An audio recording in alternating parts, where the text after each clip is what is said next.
back to my channel. ഇന്ന് ഞാൻ നിങ്ങൾക്ക് വേണ്ടിയിട്ടൊരു വീഡിയോ ചെയ്യുന്നത് എൻ്റെ MS നഴ്സിംഗ് എക്സ്പീരിയൻസ് എങ്ങനെയാണ്, എൻ്റെ അഡ്മിഷൻ കഴിഞ്ഞിട്ട് ഫൈനൽ എക്സാം വരെ എന്തൊക്കെ കാര്യങ്ങളാണ് ഉണ്ടായത്, എൻ്റെ കുറച്ച് മെമ്മറീസ് അല്ലെങ്കിൽ ഫ്രണ്ട്സിനെ പറ്റിയിട്ട്, ക്ലാസ്മേറ്റ്സ്, കോളേജ് എങ്ങനെയുണ്ട്, ഹോസ്റ്റൽ ഉണ്ട്, അതിനെ പറ്റിയിട്ടൊരു ഇൻഷോർട്ട് വീഡിയോ ആയിരിക്കും. ഇച്ചിരി ലെങ്തായി പോകാമെന്ന് തോന്നുന്നു, കാരണം ഞാൻ ഒത്തിരി കാര്യങ്ങൾ മനസ്സിലാവശ്യിച്ചിട്ടുണ്ട് പറയാൻ വേണ്ടിയിട്ട്. അപ്പോൾ നമുക്ക് വീഡിയോയിലോട്ട് പോകാം.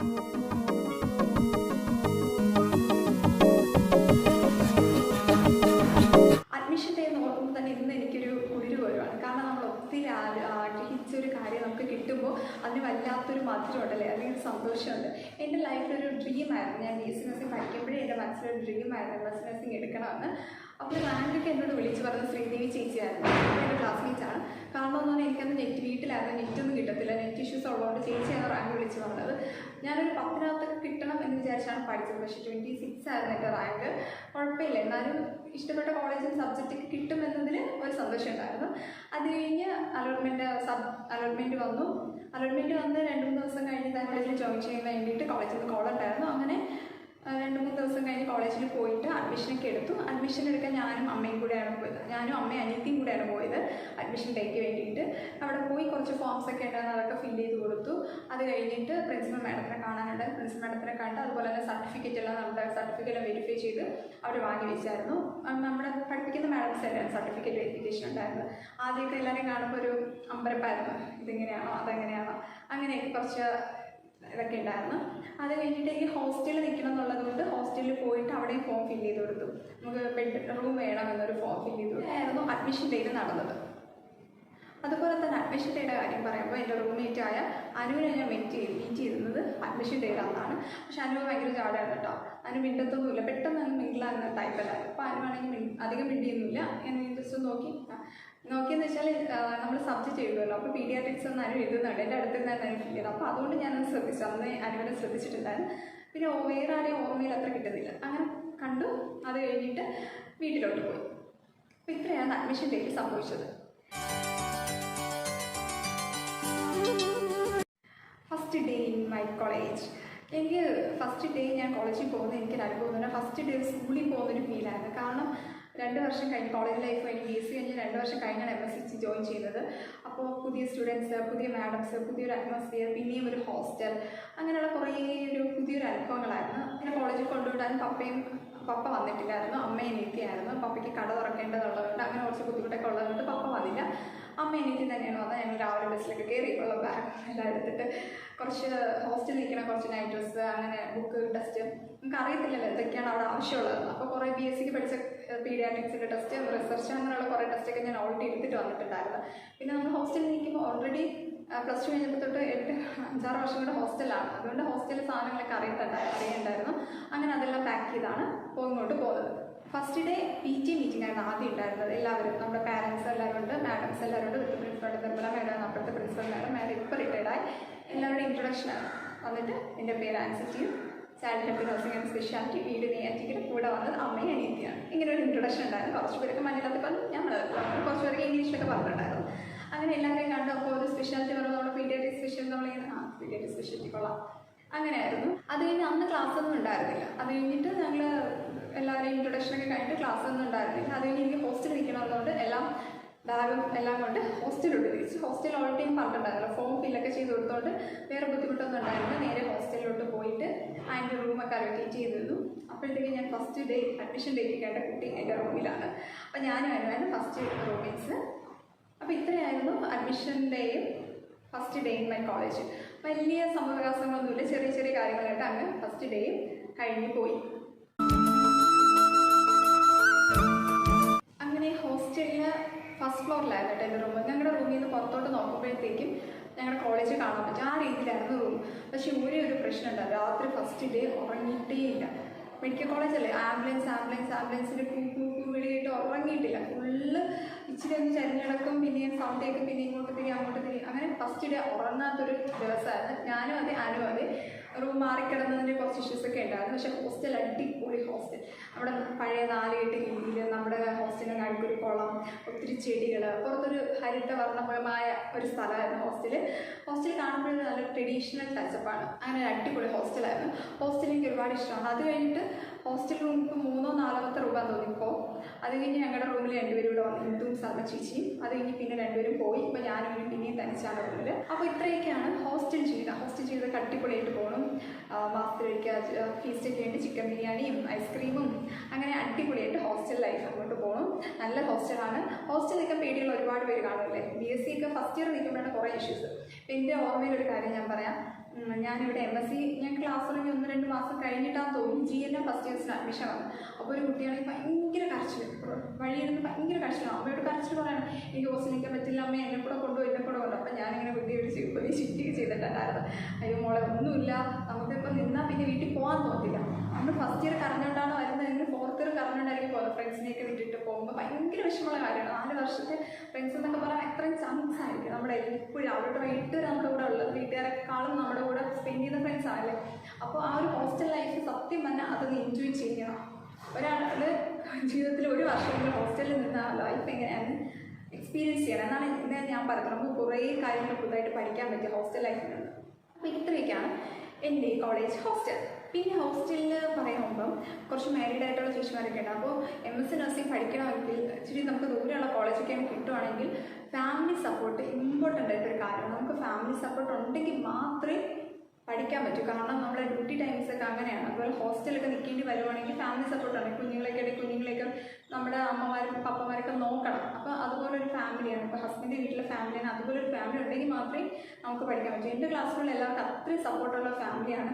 ഹോസ്റ്റലിൽ നിൽക്കുന്ന ചേച്ചിമാരുടെയൊക്കെ പാരൻസും ഹസ്ബൻഡിൻ്റെ പാരൻസൊക്കെയാണ് കുഞ്ഞുങ്ങളെ നോക്കുക. അപ്പം അവരുടെ സപ്പോർട്ട് ഉണ്ടെങ്കിൽ മാത്രമേ നമുക്ക് ഇവിടെ നിന്ന് സമാധാനത്തോടെ പഠിക്കാനും ബാക്കി വർക്ക്സൊക്കെ ചെയ്യാൻ പറ്റുള്ളൂ. അപ്പോൾ ഇതൊക്കെയാണ് ഓൺലൈനായിട്ട് പറയുന്നത് ഹോസ്റ്റൽ എക്സ്പീരിയൻസ്. ഇനി അടുത്ത് ക്ലാസ്മേറ്റ്സിനെ പറ്റി പറയുകയാണെങ്കിൽ എനിക്ക് തോന്നുന്നു 23rd September 2019 ക്ലാസ് തുടങ്ങി. ഫസ്റ്റ് ഡേ ഞാൻ പറഞ്ഞായിരുന്നു ക്ലാസ് ഒന്നുമില്ല. സെക്കൻഡ് ഡേ തൊട്ടാണ് നമുക്ക് ക്ലാസ് തുടങ്ങിയത്. 1 month നമുക്ക് കോളേജിൽ തിയറി ബ്ലോക്കാണ്. അത് കഴിഞ്ഞാണ് പോസ്റ്റിംഗ് ഒക്കെ തുടങ്ങിയത്. ആ 1 month നമുക്ക് ഡെമോൺസ്ട്രേഷൻ ഉണ്ടായിരുന്നു. ഡെമോൺസ്ട്രേഷൻ എന്തിനാണെന്ന് വെച്ചാൽ നമ്മളിപ്പോൾ ഓരോ കോളേജിൽ നിന്ന് വരുമ്പോഴത്തേക്കും ഓരോ പ്രൊസീജിയറൊക്കെ ചെയ്യുന്ന ഇച്ചിരി വ്യത്യാസമായിരിക്കും അല്ലേ. അപ്പോൾ എല്ലാ നഴ്സിംഗ് ബേസിക് പ്രൊസീജിയറും ഒരുപോലെ നമുക്ക് എല്ലാവരും ഒരുപോലെ ചെയ്യാൻ വേണ്ടിയിട്ട് കുറച്ച് ഡെമോൺസ്ട്രേഷൻ സെക്ഷനൊക്കെ ഉണ്ടായിരുന്നു. ഡെമോൺസ്ട്രേഷൻ സെക്ഷനിലൊക്കെ കുറേ കാര്യങ്ങൾ പഠിച്ച് കുറേ തെറിയൊക്കെ കേട്ടു. എന്നെ മാഡം പൊടിച്ചടുക്കി. കാരണം ഞാൻ അങ്ങനെ ആയിരിക്കുമല്ലോ ചെയ്തത്. അങ്ങനെ കുറേ സംഭവങ്ങളൊക്കെ ഉണ്ടായിരുന്നു. ഒരുപാട് എൻജോയ് ചെയ്തു, ഒരുപാട് വിഷമിച്ചു, കുറേ കാര്യങ്ങൾ പഠിക്കാൻ പറ്റി ഡെമോൺസ്ട്രേഷനിലൂടെ. പിന്നെ എൻ്റെ ക്ലാസ്സിൽ 28 സ്റ്റുഡൻസ് ആണുള്ളത്. 2 ബോയ്സും 26 ഗേൾസും. അതിൽ 2 പേര് ഇപ്പോൾ ഇല്ല. അങ്ങനെ ഞങ്ങളിപ്പോൾ 26 സ്റ്റുഡൻസ് ആണ്. MSc പഠിക്കാൻ ചിലർക്ക് ബുദ്ധിമുട്ടായിരിക്കും. കാരണം ഇപ്പോൾ ഇടയ്ക്ക് ജോലി കിട്ടിയാൽ പോകാൻ പറ്റുമോ, അങ്ങനെ കുറേ ഇഷ്യൂസ് കാണും. എൻ്റെ ക്ലാസ്സിൽ ഇപ്പോൾ 2 പേരില്ലെന്നല്ലേ. ഒരാൾ സെൻട്രൽ ഗവൺമെൻറ് ജോലിയാണ് എയിംസിൽ, ഒരാളിപ്പോൾ സ്റ്റേറ്റ് ഗവൺമെൻറ് നമ്മുടെ DHSൽ സ്റ്റാഫാണ്. കാരണം നമുക്കിപ്പോൾ കോഴ്സിൻ്റെ ഇടയ്ക്കാണെങ്കിൽ വേണമെങ്കിൽ നമുക്ക് നിർത്തിയിട്ട് അവിടെ പോയി ജോയിൻ ചെയ്യാം. ജോയിൻ ചെയ്ത് നമ്മുടെ പ്രൊബേഷൻ കഴിഞ്ഞിട്ട് റീജോയിൻ ചെയ്യാം. അതുപോലെ തന്നെ നമുക്ക് എക്സ്റ്റൻഷൻ കൊടുത്ത് പഠിക്കുന്നവർ ഒരുപാട് പേര്. എൻ്റെ ക്ലാസ്സിലേക്ക് തോന്നുന്നു 8-9 പേര് ഇപ്പോഴും DHS DME കിട്ടിയിട്ട് എക്സ്റ്റൻഷൻ കൊടുത്ത് നിൽക്കുന്നവരുണ്ട്. സെൻട്രൽ ഗവൺമെൻറ് എയിംസ് കിട്ടിയിട്ട് എക്സ്റ്റൻഷൻ കൊടുത്ത് നിൽക്കുന്നവരുണ്ട്. അപ്പോൾ MSc പഠിക്കുന്നത് കൊണ്ട് നമുക്ക് ജോലി നമ്മളെ കിട്ടുന്ന ജോലി നഷ്ടപ്പെടുകയൊന്നുമില്ല. അത് നമുക്ക് പഠിച്ച് കഴിഞ്ഞ് വേണം കണ്ടിന്യൂ ചെയ്യാം, അല്ലെങ്കിൽ ജോലിക്ക് ചേർന്ന് പ്രൊബേഷൻ കഴിഞ്ഞ് വന്ന് കണ്ടിന്യൂ ചെയ്യാം. എന്തായാലും 4 വർഷത്തിനുള്ളിൽ നമ്മുടെ കോഴ്സ് കംപ്ലീറ്റ് ചെയ്യണമെന്നേ ഉള്ളൂ. ഈ 26 ചേച്ചിമാരിൽ കുറേ പേര് മാരീഡ് അല്ലാത്ത ഞങ്ങളെപ്പോലെ കുറച്ച് പേരുണ്ട്. അപ്പോൾ അവരുമായിട്ടുള്ള എക്സ്പീരിയൻസ് ഒക്കെ നല്ലതാണ്. ഓരോ ഏജ് ഗ്രൂപ്പിലുള്ളവരാണ്.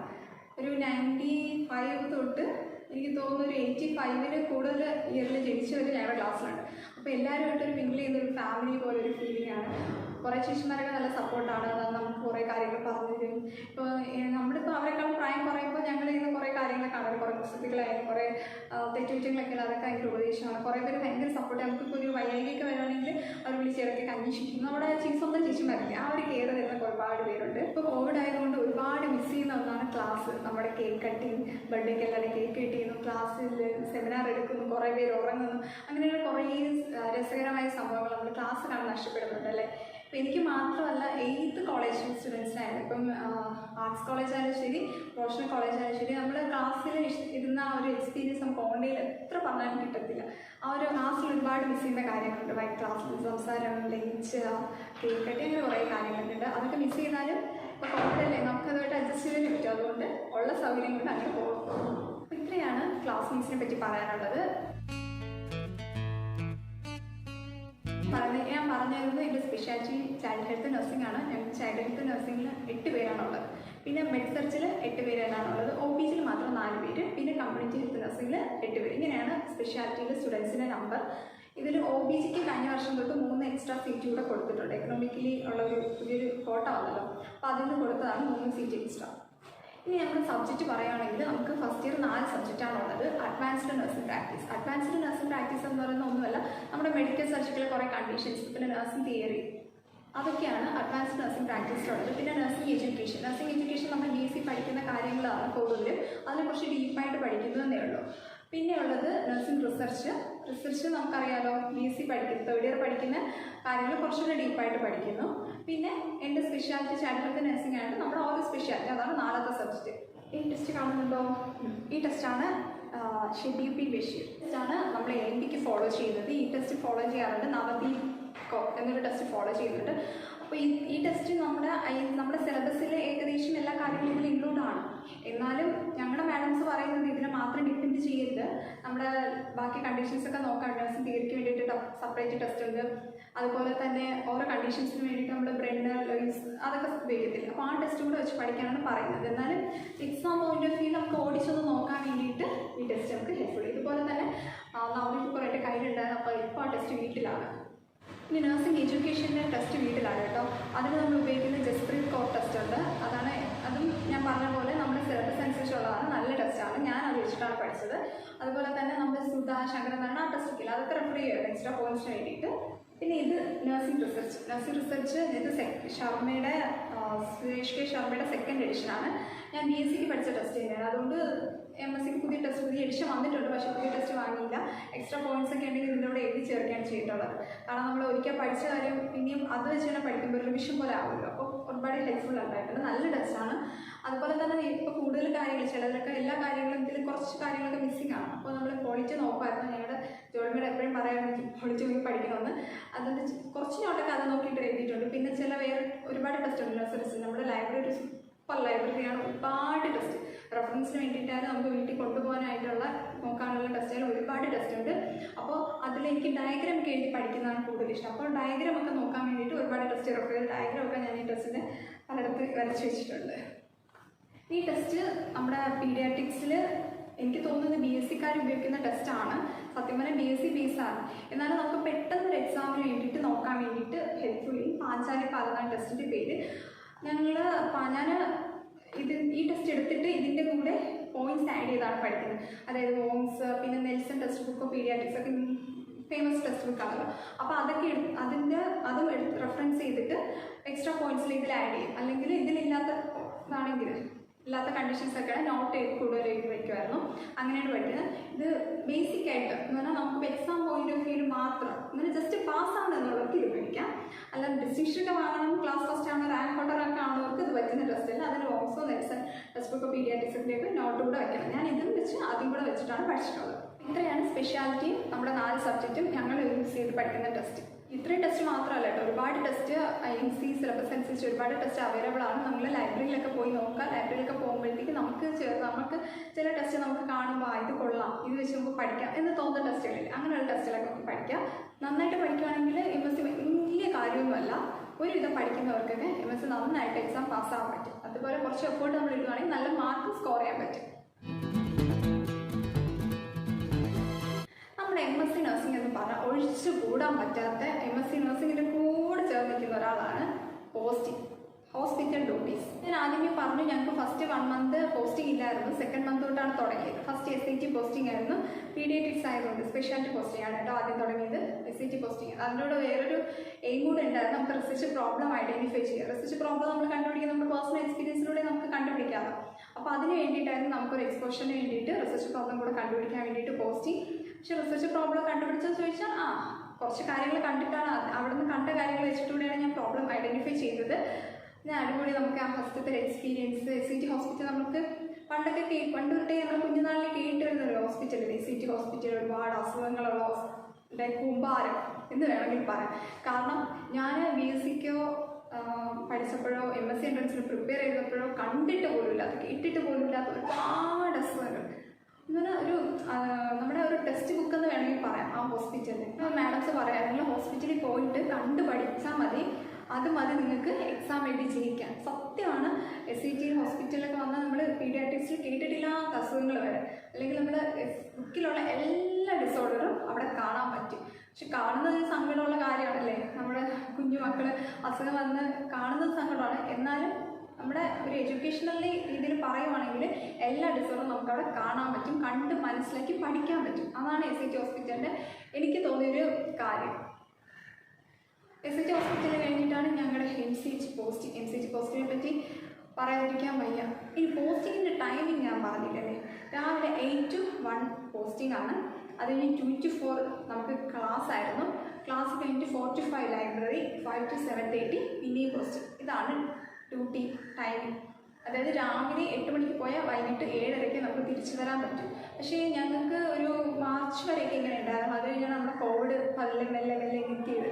കോവിഡ് എത്തിയപ്പോഴത്തേ നമ്മുടെ ഡ്യൂട്ടി ടൈമിംഗ് ഒക്കെ മാറ്റി, നമ്മുടെ എക്സ്പോഷർ കുറയ്ക്കാൻ വേണ്ടിയിട്ട് ഈവനിങ് ഡ്യൂട്ടി മാറ്റി. അതുപോലെ തന്നെ 8 to 1 ഡ്യൂട്ടി ആക്കി. അത് കഴിഞ്ഞിട്ട് ഉച്ചയ്ക്ക് ശേഷം ഇപ്പോൾ ഓൺലൈൻ ക്ലാസ്സാണ്, എല്ലാവർക്കും ഓൺലൈൻ ക്ലാസ് ആയിരിക്കുമല്ലോ. ഇപ്പോൾ ഞാൻ SIT ഹോസ്പിറ്റലിൽ പറഞ്ഞ പോലെ തന്നെ നമ്മൾ മെഡിസർച്ചിൽ പഠിക്കുന്ന എല്ലാ കണ്ടീഷൻസും നമുക്ക് MCCയിൽ കാണാൻ പറ്റും. അത് കാർഡിയക് ആയിക്കോട്ടെ, സെൻട്രൽ നെർവസ് ആയിക്കോട്ടെ, ഇൻറ്റഗ്രിമെൻ്റൽ സ്കിൻ ഡിസോർഡർ ആയിക്കോട്ടെ, എല്ലാ ഡിസോർഡറും നമുക്കവിടെ കാണാൻ പറ്റും. ഏത് ഡിസോർഡർ ഏത് രീതിയിലുള്ള ഫസ്റ്റ് സ്റ്റേജോ സെക്കൻഡ് സ്റ്റേജോ തേർഡ് സ്റ്റേജോ എൻഡ് സ്റ്റേജോ എല്ലാ സ്റ്റേജസും നമുക്കവിടെ നേരിട്ട് കാണാൻ പറ്റും. ആ കണ്ട് പഠിക്കുന്നതിലൂടെ ഉണ്ടല്ലോ നമുക്ക് ഒരുപാട് ഹെൽപ്ഫുള്ളാണ്. നമ്മൾ തിയറി പഠിക്കുന്ന സമയത്ത് നമുക്ക് ആ പേഷ്യൻ്റ് ഓർത്താൽ മതി, നമുക്ക് ആ പേഷ്യൻ്റെ ക്ലിനിക്കൽ മാനിഫെസ്റ്റേഷൻസ് ഒക്കെ തനിയെ വരും.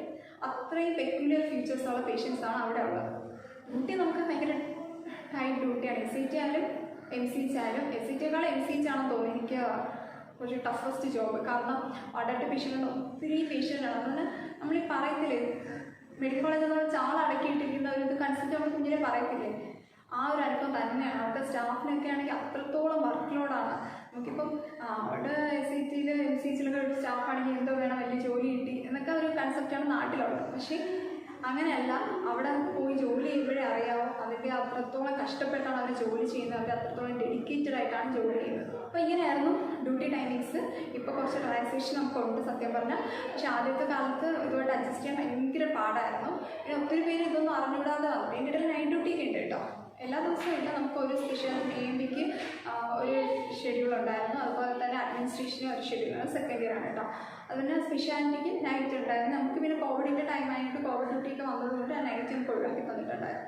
അപ്പോൾ ഇങ്ങനെയാണ് ഡ്യൂട്ടി ടൈമിങ്സും. ഡ്യൂട്ടിയും നല്ല റിസ്ക് ആയിട്ടൊരു ജോലിയാണ്. നമ്മൾ MSc പഠിക്കുകയാണെങ്കിൽ വെറുതെ ഒന്ന് പഠിച്ചിട്ട് പോകാമെന്നല്ല, ഡ്യൂട്ടി കൂടെ മനസ്സിൽ കണ്ടുവേണം പഠിക്കാൻ വരുന്നവർ വരാൻ. എന്ന് പറയുന്നത് അഡൾട്ട് ലേണിംഗ് ആണല്ലേ, നമ്മൾ കുഞ്ഞു പിള്ളേരല്ല, നമ്മൾ സ്വയം പഠിക്കുകയാണ് ചെയ്യേണ്ടത്. അതുകൊണ്ട് തന്നെ നമുക്ക് MScയിൽ പഠിപ്പിക്കുന്നതിനേക്കാളും കൂടുതൽ നമ്മൾ സെമിനാർ എടുക്കുകയാണ് ചെയ്യേണ്ടത്. എൻ്റെ ഫസ്റ്റ് സെമിനാർ എനിക്ക് ഇപ്പോഴും ഓർമ്മയുണ്ട്. നമുക്ക് പ്രസൻറ്റേഷന് PPT ഒക്കെ ഉണ്ടല്ലോ. അപ്പോൾ ഞാനിങ്ങനെ PPT ഒക്കെ പ്രിപ്പയർ ചെയ്തിരിക്കുകയാണ്. പക്ഷേ LCD അടിച്ചു പോയി. നമ്മൾ ക്ലാസ്സിൽ LCD വർക്ക് ചെയ്യുന്നില്ല. അങ്ങനെ പിന്നെ ഓടുന്നു, LCD വാങ്ങാൻ വേണ്ടി പോകുന്നു, LCD കിട്ടുന്നില്ല, മാഡം വന്നില്ല. ക്ലാസ്സിൽ ഞങ്ങളുടെ AD മാഡം വന്നു. അങ്ങനെ ടെൻഷൻ അടിച്ച് ചെയ്ത ഫസ്റ്റ് പ്രസൻറ്റേഷൻ. പക്ഷേ കുഴപ്പമില്ലായിരുന്നു, തട്ടുമുട്ടും പോണില്ലാതെ അങ്ങനെ പോയി. Nursing is a profession and history of nursing ഇല്ലേ, nursing history, nursing is a profession and first seminar topic. അത് ജീവിതത്തിൽ മറക്കത്തില്ല. കാരണം അത്രയും സ്ട്രെസ് ആയിട്ടുള്ള ഒരു അനുഭവമായിരുന്നു. കാരണം എല്ലാവരും പുതിയ സ്റ്റുഡൻസാണ്, പുതിയ മാഡം, അവരുടെ മുമ്പിൽ പ്രസൻറ്റ് ചെയ്യുമ്പോൾ ഭയങ്കര ഒരു പേടിയാണോ നെർവസൻസ് ആണോ അത് പറയാറില്ല. അങ്ങനെ ഒരു സിറ്റുവേഷൻ ആയിരുന്നു ഫസ്റ്റ് പ്രസൻറ്റേഷൻ. ഇപ്പോൾ ഒരു മണിക്കൂറിനുള്ളിൽ ടോപ്പിക് എന്നാൽ ചടപടയിൽ നമ്മൾ എത്ര സെമിനാറാണ് പ്രസൻറ്റ് ചെയ്യും, ആ ഒരു ലെവലിൽ നമ്മൾ എത്തിക്കഴിഞ്ഞു. അത്രയും ഇത്തോളം പ്രസൻറ്റേഷൻ നമ്മൾ ചെയ്ത് നല്ലൊരു ടീച്ചിങ് എബിലിറ്റി ഒക്കെ ഇല്ല. ഇപ്പോൾ ടീച്ചറാവണമെന്ന് ഉദ്ദേശിക്കുകയാണല്ലോ നമ്മൾ MScക്ക് വരുന്നത്. അപ്പോൾ ആ ഒരു ക്യാപ്പബിലിറ്റിക്ക് നമുക്ക് ഈ സെമിനാർ എടുക്കുന്നതിലൂടെ കിട്ടും. MSc എന്ന് പറയുന്നത് തലയ്ക്ക് പ്രാന്ത് പിടിക്കുന്ന സാധനമാണ് റിസർച്ച്. സത്യം പറഞ്ഞാൽ റിസർച്ച് ഈസി ആയിട്ട് നമുക്ക് കൊണ്ടുപോകാം. അതിൻ്റെ കാര്യങ്ങളും ടെക്നിക്സ് എല്ലാം നമുക്ക് മനസ്സിലാകും. പക്ഷെ അത് മനസ്സിലാവണമെങ്കിൽ നമ്മൾ റിസർച്ച് ചെയ്ത് തീർന്നേ പറ്റും. പിന്നെ ഒരു കാര്യമുണ്ട്, നമ്മൾ തേർഡ് ഇയർ BScക്ക് റിസർച്ച് ചെയ്തിട്ടുണ്ടെങ്കിൽ അപ്പോൾ നമ്മൾ ആത്മാർത്ഥമായിട്ടാണ് ചെയ്യുന്നതെങ്കിൽ നമ്മൾ നന്നായിട്ട് ഇൻവോൾവ്. ചിലപ്പോൾ നമ്മൾ ഗ്രൂപ്പ് ആയിരിക്കും, 1-2 പേര് ചെയ്യും, ബാക്കിയുടെ ഉഴപ്പ് നടക്കും അല്ലേ.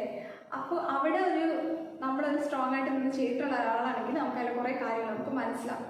എന്നാലും ഇച്ചിരി ടഫസ്റ്റ് ആയിട്ടൊരു ജോലിയാണ് റിസർച്ച്.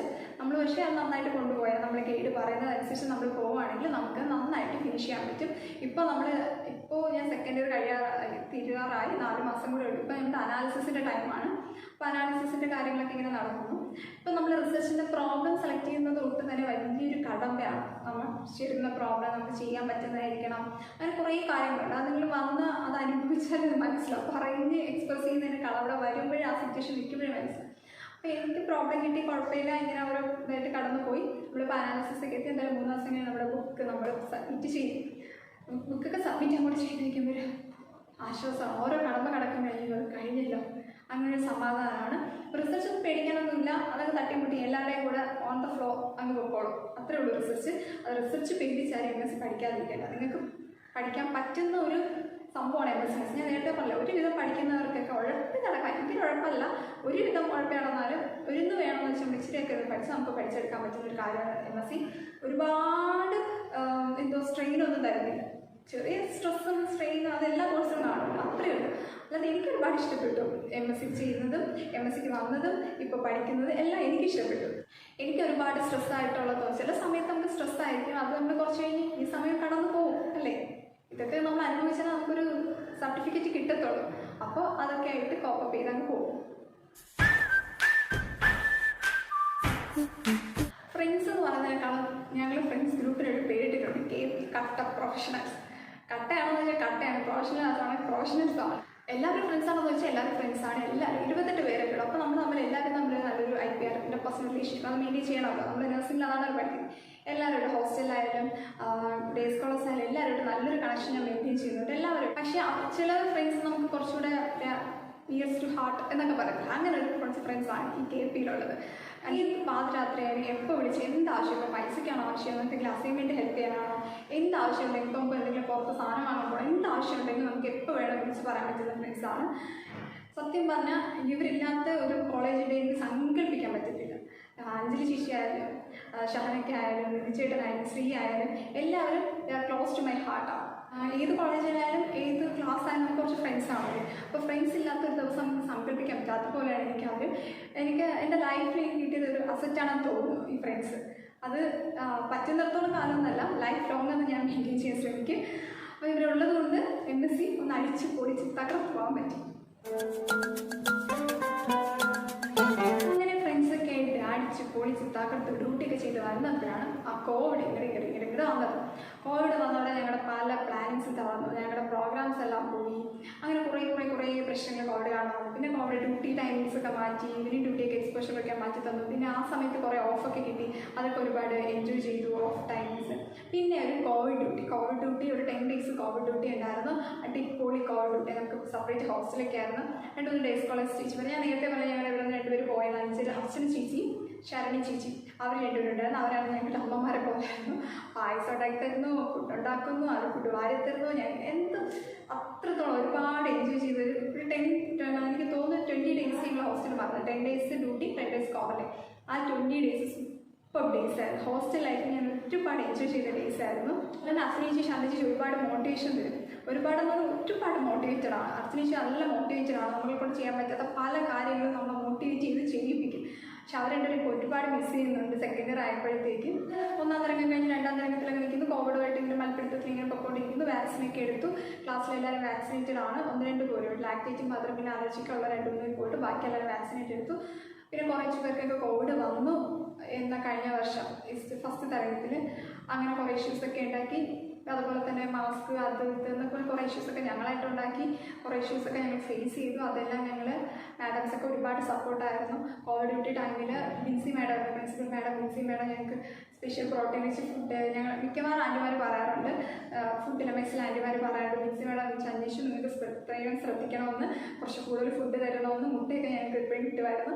അങ്ങനെ ഒരുപാട് ഹെൽപ്ഫുള്ളായിരിക്കും മാഡംസ്. അതിലാണ് മാഡം ഞങ്ങളെ കോവിഡിൻ്റെ കോർഡിനേറ്റർ, നോഡൽ ഓഫീസർ കോളേജിൽ മാഡം ഒരുപാട് സഹായിച്ചിട്ടുണ്ട്. അതുപോലെ തന്നെ ക്ലാസ് കോർഡിനേറ്റർ നമ്മുടെ സ്വപ്ന മാഡം. അങ്ങനെ എല്ലാവരുടെയും ഒരുപാട് സപ്പോർട്ട് ഉണ്ടായിരുന്നു. കാരണം ആ സമയത്ത് Covid, duty, assignments, first year exam വരുന്ന ടൈം ഭയങ്കര സ്ട്രെസ്ഫുൾ ആയിരുന്നു. അപ്പോൾ എവരിഡേക്ക് ഒരുപാട് സപ്പോർട്ട് ഉള്ളതുകൊണ്ട് ആ ഓരോ സിറ്റുവേഷൻ നമ്മൾ തരണം ചെയ്തു പോയി. KMBG പറയാതെ MSc ഫസ്റ്റ് ഇയർ വൈൻഡപ്പ് ചെയ്യാൻ പറ്റത്തില്ല. അത്രത്തോളം ഇൻഫ്ലുവൻസ് ചെയ്തിട്ടുള്ള ഒരു ഓർഗനൈസേഷനാണ് Kerala nurses post graduate association. നമ്മുടെ എല്ലാ പ്രോഗ്രാംസും അസോസിയേഷൻ വഴിയാണ് നടത്തുന്നത്. നമ്മുടെ എന്ത് ഇഷ്യൂ ഉണ്ടെങ്കിൽ നമുക്ക് കോളേജിൽ പറയുന്നത് നമ്മുടെ അസോസിയേഷൻ വഴിയാണ്. സെക്കൻഡ് ഇയർ ഞങ്ങളുടെ സീനിയർ, ഞങ്ങൾ ഫസ്റ്റ് ഇയർ ആയിരുന്നപ്പോൾ ഞങ്ങളുടെ സെക്കൻഡ് ഇയർ അഞ്ജലി ചേച്ചി ഞങ്ങളെ ഏൽപ്പിച്ചിട്ട് പോയ ഒരു ഓർഗനൈസേഷനാണ്. അത് ഞങ്ങൾ ഇന്ന് വരെ അതിനേക്കാളും നന്നായിട്ട് വളർത്തിക്കൊണ്ട് വന്നിട്ടുണ്ട് ഞങ്ങളുടെ കോളേജിൽ ആ ഒരു അസോസിയേഷൻ. അതിന് ഒരുപാട് പേര് ഹെൽപ്പ് ചെയ്യുന്നുണ്ട്. ആ അസോസിയേഷൻ്റെ പാർട്ടാവാൻ പറ്റിയതിൽ തന്നെ വളരെ ഒരു സന്തോഷമുണ്ട്.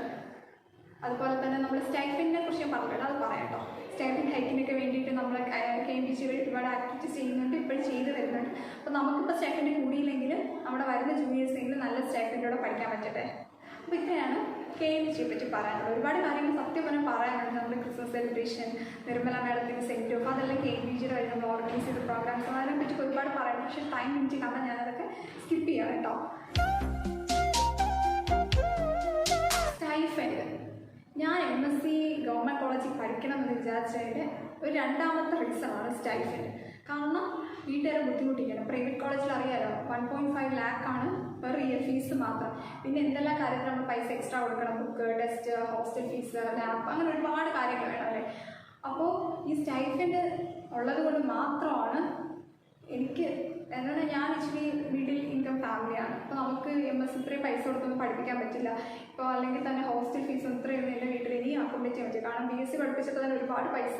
അത് ഞാൻ പ്രൈവറ്റ് കോളേജിലാണ് പഠിച്ചത്, +2 ഒന്നും പഠിക്കത്തില്ല, ഉഴപ്പിന്നുള്ളത്. അപ്പോൾ അതുകൊണ്ട് തന്നെ പ്രൈവറ്റ് കോളേജിലാണ് സീറ്റ് കിട്ടിയത്. അപ്പോൾ അതുകൊണ്ട് ഇനിയും MSc പ്രൈവറ്റിൽ പഠിക്കാമെന്ന് വെച്ചാൽ അതൊരു ടഫസ്റ്റ് ജോബാണ്. എനിക്കല്ല, എൻ്റെ വീട്ടുകാർക്ക്. എന്നിട്ടും പപ്പ പറഞ്ഞിട്ടുണ്ടായിരുന്നു കിട്ടിയില്ലെങ്കിൽ പ്രൈവറ്റ് പഠിപ്പിക്കാൻ. എന്നാലും അവരായിട്ട് ബുദ്ധിമുട്ടിക്കുന്നത് കഷ്ടമല്ലേ. അതുകൊണ്ട് പഠിച്ച് ഒരു കുഴപ്പമില്ലാത്ത റാങ്കൊക്കെ വാങ്ങിച്ച് ഇപ്പോൾ പഠിക്കുന്നു. ഇപ്പോൾ സ്റ്റൈഫൻഡ് നമുക്ക് കിട്ടുന്നത് 17,500 രൂപയാണ്. ഈ 17,500 രൂപ എല്ലാ മാസം കൃത്യമായിട്ട് കിട്ടുന്നുണ്ട്. ഒരു 1-2 ആഴ്ച അങ്ങോട്ടും ഇങ്ങോട്ടും മാറിപ്പോയെന്നാലും എല്ലാ മാസം കിട്ടും. സ്റ്റൈഫൻഡ് കയ്യിൽ കിട്ടുമ്പോൾ ഭയങ്കര സന്തോഷമാണ്. നമുക്ക് സ്റ്റൈഫൻഡ് കിട്ടിയ ഒരാഴ്ച കഴിയുമ്പോൾ നമ്മൾ കുറച്ച് ഫുഡൊക്കെ കഴിക്കാൻ പുറത്തു പോകും. നമ്മുടെ ജ്യൂസ് എന്തെങ്കിലും അങ്ങോട്ടും ഇങ്ങോട്ടൊക്കെ പോയിട്ട് എന്തെങ്കിലും ഫുഡൊക്കെ കഴിക്കും, ജസ്റ്റ് ഒന്ന് പുറത്തൊക്കെ ഒന്ന് കറങ്ങും. അങ്ങനെയുള്ള കുറച്ച് ചെറിയ സന്തോഷം. നമ്മൾ ഫുള്ള് സ്ട്രെസ്സായിട്ട് എന്നും പഠിക്കണം, എഴുതണം, നോട്ട്, അത് ഇത്, സെമിനാർ, ഡ്യൂട്ടി, അതിൻ്റെ ഇടയിൽ ചെറിയ സന്തോഷമൊക്കെ കണ്ടത് ഈ സ്റ്റൈഫൻഡ് കിട്ടുന്ന ഒരു സമയത്താണ്. അതൊരു ചെറിയ സന്തോഷം. ആ ചെറിയ സന്തോഷം കാണാൻ കുറച്ച് ഔട്ടിങ്ങിൽ പോകുമ്പോൾ അതൊരു സന്തോഷം. അങ്ങനെയായിരുന്നു MSc ലൈഫ് ഫസ്റ്റ് ഇയർ കഴിഞ്ഞ് പോയത്. അത് കഴിഞ്ഞിട്ട് എനിക്ക് തോന്നുന്നു നവംബറിലാണ് ഞങ്ങളുടെ എക്സാം. ജാനുവരി ഫെബ്രുവരി ടൈമിൽ റിസൾട്ടൊക്കെ വന്ന് കുഴപ്പമില്ലാത്ത മാർക്ക്, ഒരു 74% മാർക്കൊക്കെ ഉണ്ടായിരുന്നു. ആണ് ടോട്ടലി എൻ്റെ ഫസ്റ്റ് ഇയർ അനുഭവം. ഇനി ഒരുപാട് കാര്യങ്ങൾ പറയാനുണ്ട്, ഒരുപാട് കാര്യങ്ങൾ മിസ്സായിട്ടുണ്ട്. സമയം ലിമിറ്റുള്ളത് കാരണം ഇനി ഒരു 1-2 മണിക്കൂറെങ്കിലും സംസാരിച്ചിരിക്കാൻ പറ്റില്ലല്ലോ. അതുകൊണ്ട് ഉള്ള സമയത്ത് കുറച്ച് കാര്യങ്ങൾ നിങ്ങളായിട്ട് ഷെയർ ചെയ്ത് അതുപോലുള്ള വീഡിയോയ്ക്ക് വേണ്ടിയിട്ട് എൻ്റെ ചാനൽ സബ്സ്ക്രൈബ് ചെയ്യുക. അതുപോലെ തന്നെ നിങ്ങളുടെ ഫ്രണ്ട്സിനൊക്കെ വേണ്ടി ഷെയർ ചെയ്ത് കൊടുക്കുക. ആർക്കെങ്കിലും MSc പഠിക്കാൻ താല്പര്യമുള്ളൂ. Okay, by.